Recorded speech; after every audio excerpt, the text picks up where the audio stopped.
അസ്സലാമു അലൈക്കും വറഹ്മത്തുള്ളാഹി വബറകാതുഹു. മുഅ്മിനീങ്ങളെ, ഒരിക്കൽ അല്ലാഹുവിൻ്റെ ഔലിയാക്കന്മാരിൽപ്പെട്ട വലിയൊരു മഹാൻ്റെ വീട്ടിൽ കള്ളൻ കയറി. ആ സംഭവം ബഹുമാനപ്പെട്ടവർ വീട്ടിലില്ലാത്തൊരു സന്ദർഭത്തിലാണ്. അങ്ങനെ ആ സംഭവം അവിടുത്തെ ശിഷ്യന്മാരോ അവിടുത്തെ കൂട്ടുകാരോ ബഹുമാനപ്പെട്ടവരോട് ഈ വിഷയം അവതരിപ്പിക്കുകയാണ്. നിങ്ങളുടെ വീട്ടിൽ കള്ളൻ കയറിയിട്ടുണ്ട്, വസ്തുക്കളെല്ലാം അദ്ദേഹം കൊണ്ടുപോയിട്ടുണ്ട് എന്ന് പറയുമ്പോഴേക്ക് വളരെ ഗൗരവത്തോടു കൂടെ കേൾക്കേണ്ട വിഷയമാണ്. ആ മഹാൻ അവിടെ നിന്ന് അൽഹംദുലില്ലാ എന്ന് പറയണം. ഇത് കേട്ടപാടെ അവിടെയുള്ളവർക്ക് കൂടെയുള്ളവർക്ക് അത്ഭുതം തോന്നുകയാണ്. അല്ല, ഒരു മുസീബത്തല്ലേ എത്തിയിട്ടുള്ളത്, നിങ്ങളെ വീട്ടിൽ നിങ്ങളെ സാധനങ്ങളല്ലേ കട്ടുപോയിട്ടുള്ളത്, നിങ്ങൾ ഈ സമയത്ത് ബേജാറാകേണ്ടതല്ലേ, വിഷമിക്കേണ്ടതല്ലേ? ഒരു മനുഷ്യൻ്റെ സ്വഭാവം അങ്ങനെയാണല്ലോ. ഈ സമയത്ത് നിങ്ങൾ അൽഹംദുലില്ലാ എന്തിനാ പറയാം? ആ സമയത്താണ് ബഹുമാനപ്പെട്ടവർ പറയുന്നു, നോക്കണം, മഹാന്മാർ ഒരു കാര്യം വരുമ്പോഴേക്ക് അവരതിനെല്ലാം അള്ളാഹുവിലേക്ക് തട്ടിച്ചു നോക്കുകയാണ്. എന്ത് വിഷയം വന്നാലും ഇതുകൊണ്ട് അള്ളാഹുവിന് എങ്ങനെയാണ്, എന്ത് കാര്യം വന്നാലും ഇത് ഈ സന്ദർഭം അള്ളാഹുമായി ബന്ധപ്പെടുത്തി എങ്ങനെ ചിന്തിക്കാൻ പറ്റും എന്നാണ് അവർ ചിന്തിക്കുക. അപ്പോഴാണ് അവൻ പറയുന്നത്, വീട്ടിൽ കയറി ഒരു കള്ളൻ എൻ്റെ വീട്ടിൻ്റെ സാധനങ്ങളെല്ലാം കൊണ്ടുപോയി എന്ന് പറയുന്നത് അനക്കത് വലിയ വിഷയമൊന്നുമല്ല. അതിനേക്കാൾ വലിയൊരു വിഷയം എന്താണെന്ന് പറഞ്ഞാൽ, എൻ്റെ കൽബിൽ ശൈത്താന് കയറി, ഇബ്ലീസ് കയറി എൻ്റെ ഈമാനെ കട്ടുപോകുന്നതാണ് എൻ്റെ ജീവിതത്തിൽ വലിയ വിഷമമുള്ള, ബേജാറുള്ള, മുസീബത്തായി കാണുന്ന വിഷയമാണെന്ന് ബഹുമാനപ്പെട്ടവർ പറയുന്നു.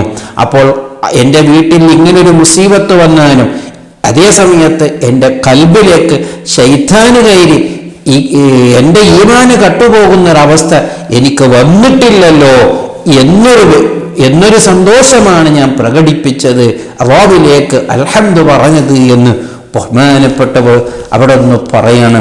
നോക്ക്, വല്ലാത്ത വിഷമിക്കേണ്ട, വല്ലാത്ത ബേജാറാകേണ്ട ഒരു സന്ദർഭത്തിൽ പോലും അവർ അള്ളാഹുവിനെ എങ്ങനെ ഓർക്കുന്നു, അള്ളാഹുവിനെ എങ്ങനെ ചിന്തിക്കുന്നു, അള്ളാഹുമായിട്ട് എന്തൊരു ബന്ധമാണ്, എന്തൊരു സ്നേഹമാണ്.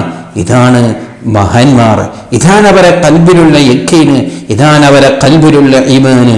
ഗൗരവത്തോടു കൂടെ മനസ്സിലാക്കണം. ബഹുമാനപ്പെട്ട ഈസ നബി അലൈഹിസ്സലാം ദുആക്കുന്നത് ഒരു ദുആ മഹാന്മാർ പറയുന്നത് കാണാം. എന്നും ബഹുമാനപ്പെട്ടവർ ദുആക്കുകയാണ്, റബ്ബേ, നീ എനിക്ക് എന്തെങ്കിലും ഒരു മുസീബത്ത് ഇറക്കുകയാണെങ്കിൽ അത് എൻ്റെ ദുന്യവിയായ കാര്യത്തിൽ ഇറക്കണേ, എൻ്റെ ദീനിയായ കാര്യത്തിൽ, എൻ്റെ ആഖിറത്തിൻ്റെ കാര്യത്തിൽ നീ ഇറക്കല്ലേ എന്ന് എന്നും ബഹുമാനപ്പെട്ടവർ ദുആറുന്നിരുന്നു എന്ന് മഹാന്മാർ പഠിപ്പിക്കുന്നത് കാണാം. അതേ, ദുനിയാവുമായി ബന്ധപ്പെട്ട, നമ്മുടെ ദുനിയാവുമായി ബന്ധപ്പെട്ട ഒരു മുസീബത്ത് വരുന്നത്, അതാണ് നമ്മളെ സംബന്ധിച്ചിടത്തോളം വലിയ മുസീബത്താണ്. അതേ സമയത്ത് നമ്മുടെ ആഖിറമായി വരുന്ന മുസീബത്ത് അതൊന്നും വലുതായി നാം കാണുന്നില്ല. നമ്മുടെ നിസ്കാരം നഷ്ടപ്പെടുന്ന കാര്യങ്ങൾ, നമ്മുടെ നോമ്പ് നഷ്ടപ്പെടുന്ന കാര്യങ്ങൾ, നമ്മുടെ ഖുർആനോത്ത് നഷ്ടപ്പെടുന്ന കാര്യങ്ങൾ, നമ്മുടെ ഇബാദത്തുകൾ നഷ്ടപ്പെടുന്ന കാര്യങ്ങൾ, അതിനെ നഷ്ടപ്പെടുത്തുന്ന എന്തെങ്കിലും മുസീബത്തുകളോ വേജാറുകളോ വന്നാൽ അതൊന്നും വലുതായി നാം കാണുന്നില്ല. അതാണ് നമ്മൾ വലുതായി കാണേണ്ടത്. അതാണ് മഹാന്മാർ നമ്മെ പഠിപ്പിച്ചത്.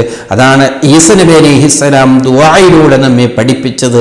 എൻ്റെ മുസീബത്ത് എനിക്കെന്തെങ്കിലും വേജാറ് നൽകുന്നുണ്ടെങ്കിൽ അതിൻ്റെ ദുന്യവിയായ കാര്യത്തിൽ നൽകണേ അല്ലാഹ്, എൻ്റെ ഇബാദത്തിലോ എൻ്റെ ആഖിറമായ കാര്യത്തിലോ നീ നൽകല്ലേ അല്ലാഹ് എന്ന് റബ്ബിനോട് ദുആയിരുന്നിട്ടുണ്ടെങ്കിൽ ഇത്തരത്തിലുള്ള ആ സ്വഭാവമാണ് നമുക്കുണ്ടാകേണ്ടത്. നമ്മുടെ കാര്യങ്ങൾ, നമ്മുടെ വിഷയങ്ങളിൽ ആഖിറത്തിന്റെ വിഷയത്തിലേക്കാണ് നാം മുൻതൂക്കം നൽകേണ്ടത്. അതിനാണ് നാം പ്രാധാന്യം നൽകേണ്ടത്. അപ്പോഴേ നമ്മുടെ ജീവിതത്തിൽ വലിയ ബറക്കത്തുണ്ടാവുകയുള്ളൂ. ആ മഹാൻ ദുആയിരുന്നത്, ആ മഹാൻ സന്തോഷിച്ചത് എന്തുമാത്രം അർത്ഥമുള്ള വിഷയമാണ്. അതേ എൻ്റെ വീട്ടിൽ കള്ളൻ കയറി എൻ്റെ വസ്തുക്കൾ കൊണ്ടുപോകുന്നതിലല്ല എനിക്ക് ബേജാറ്, എൻ്റെ ഖൽബിൽ ഈ ശൈത്താന് കയറി എൻ്റെ ഈമാന് കട്ടുപോകുന്നതാണ് എനിക്ക് വലിയ ബേജാറ്. അങ്ങനെ ആയിട്ടില്ലല്ലോ, അതിൻ്റെ പേരിൽ നാം സന്തോഷിക്കുന്നു. സുബ്ഹാനല്ലാഹ്, അവരുടെ ഈമാനിൻ്റെ ബറക്കത്ത് കൊണ്ട് നമ്മുടെ ഈമാനും അവൻ അനുഗ്രഹിക്കട്ടെ. അസ്സലാമു അലൈക്കും വറഹ്മത്തുള്ളാഹി വബറകാതുഹു.